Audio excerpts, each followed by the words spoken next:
Sveiki, mīļie!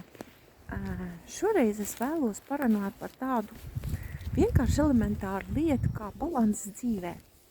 Balanss attiecībā uz jebko, pret sevi, pret citiem cilvēkiem, pret lietām, pret naudu,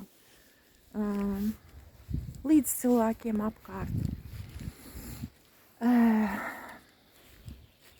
Un par zelta vidusceļu. Piemēram, kad mēs pārāk daudz domājam paši par sevi, savu labumu, vairāk izceļam savas vēlmes, savas vajadzības, vairāk par tām domājam. Tā ir noslēgšanās uz vienu pusi. To gan īsti nevar saukt par ego, jo patiesībā ego ir, kad mēs uzspiežam citiem cilvēkiem domāt, darīt lietas tā, kā mēs to vēlamies. Bet mēs šādā ziņā, vairāk domājot par sevi, par savu labumu,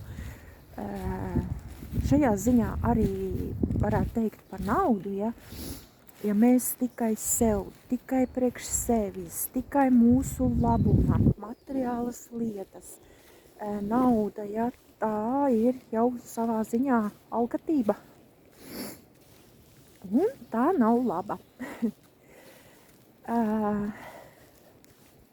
Un ir arī šajā ziņā attiecībā uz balansu un zelta vidusceļu ir otra galējība, kad mēs pārāk daudz domājam, rūpējamies par citiem, par citu labumu, par citu vajadzībām un aizmirstam paši sevi, savas vajadzības, savas vēlmes, sevi kā personību. Arī tādā ziņā nav labi, teiksim, arī naudas ziņā, ja pārāk daudz domājam par citiem un tērējam un dodam to citiem un aizmirstam paši par sevi.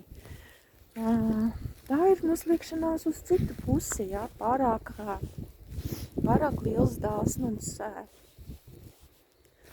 pārāk liela rūpēšanās par citiem un aizmirstot paši sevi. Mums ir jāmāk balansēt starp šīm divām galējībām. Gan pietiekam domāt par citiem, neaizmirst par citiem, gan arī neaizmirst pašiem par sevi, jo mums ir arī pašiem savas vajadzības. Jo šeit uz zemes mēs nākam galvenokārt paši sevis dēļ, izdzīvot un pieredzēt pieredzi šeit, iziet savus uzdevumus, dēļ kā mēs esam nākuši. Mēs nedzīvojam citu cilvēku dēļ, mēs pirmām kārtām dzīvojam paši priekš sevis.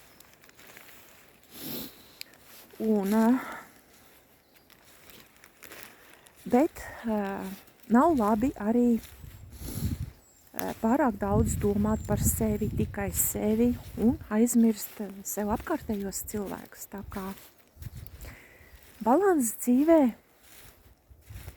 ir ļoti svarīgs. Zelta vidusceļš ir svarīgs. Tā kā vienmēr par to padomājiet. Vai gadījumā nesanāk tā, ka jūs kaut kādā ziņā nosliecaties vairāk uz vienu vai uz otru. Tas ir kā šūpols, kas šūpājās šādi, vai uz vienu pusi vai uz otru pusi. Tam ir jābūt balansā.